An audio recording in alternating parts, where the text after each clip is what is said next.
नमस्कार मंडळी, तर मी आहे डॉक्टर माधवी। तर आज आपण पाहणार आहोत की जे कपल प्रेग्नन्सी कन्सीव्ह करण्यासाठी ट्राय करत असतात, तर अशा वेळेस प्रेग्नन्सी कन्सीव्ह करण्यासाठी काही विशिष्ट दिवस असतात का, आणि ते दिवस असतील तर ते ओळखायचे कसे, याविषयी मी आज तुम्हाला सांगणार आहे। प्रत्येक 2 पैकी 1 कपल ही चूक करतं की ज्या वेळेस प्रेग्नन्सी कन्सीव्ह होणार नाही अशा वेळेस ते एकत्र राहतात आणि त्यामुळे प्रेग्नन्सी कन्सीव्ह होत नाही।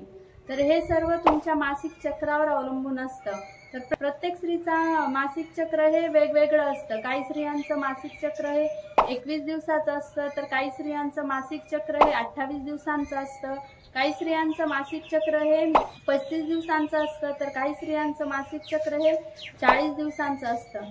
तर ज्या स्त्रियांमध्ये मासिक चक्र हे कमी दिवसाचा असो किंवा जास्त दिवसाचा असतो, पण त्याच दिवशी मासिक पाळी त्यांना येते, ते अशा स्त्रियांमध्ये हा ओव्ह्युलेशन पिरियड किंवा फर्टाईल पिरियड की ज्या दिवशी प्रेग्नन्सी राहण्याचे जास्तीत जास्त चान्सेस असतात, हे दिवस काढणं सोपं जातं। कारण की दर मासिक चक्राच्या आपल्याला जी येणारी पाळी आहे त्याच्या 14 दिवस अगोदर तुमचं ओव्ह्युलेशन होत असतं। म्हणजे स्त्रीच्या बीजांडातून एक ओव्हम बाहेर येत असतो। त्यामुळे ज्यांची मासिक पाळी अनियमित आहे अशा स्त्रियांमध्ये हा ओव्ह्युलेशन पिरियड काढणं थोडं अवघड जातं।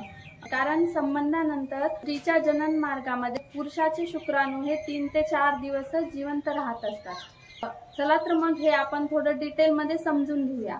तर याच्यासाठी इथे मी 4 वेगवेगळ्या मुलींचं उदाहरण घेतलेलं आहे।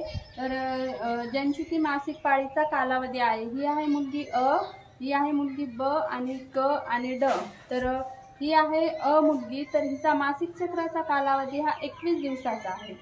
ब मुलीचा मासिक चक्राचा कालावधी 28 दिवसाचा आहे, तर क मुलीचा मासिक चक्राचा कालावधी 35 दिवसाचा आहे आणि ड मुलीचा कालावधी हा 40 दिवसाचा आहे।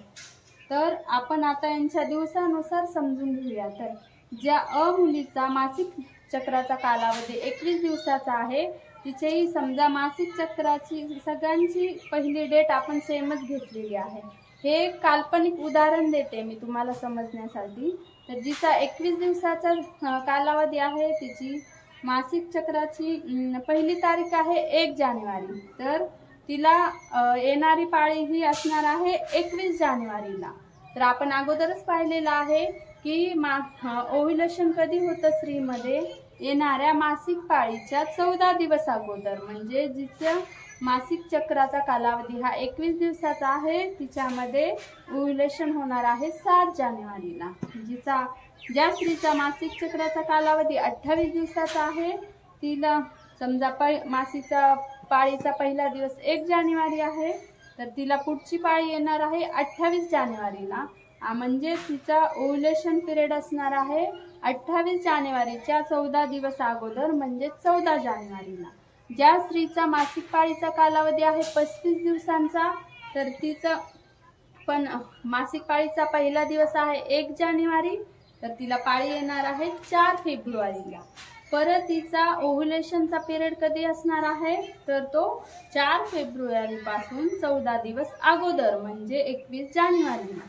आणि ज्या स्त्रीचा मासिक पाळीचा कालावधी 40 दिवसाचा आहे, म्हणजे तिला पाळीचा पहिला दिवस तिचा पण 1 जानेवारीच असणार आहे आणि तिला पुढची पाळी येणार आहे 40 दिवसांनी, म्हणजेच 9 फेब्रुवारीला। तर तिचा ओव्ह्युलेशनचा कालावधी 9 फेब्रुवारी पासून, म्हणजे येणाऱ्या पाळीपासून 14 दिवस अगोदर, म्हणजे 26 जानेवारीला आहे। तर तुमच्या लक्षातच आलं असेल की वेगवेगळे उदाहरणं देऊन मी इथं कशा प्रकारे तुम्हाला समजवण्याचा प्रयत्न केला आहे। तर हे झालं ज्यांचा मासिक पाळीचा कालावधी फिक्स आहे, त्यांच्यासाठी ओव्ह्युलेशन डेज काढणं सोपं आहे।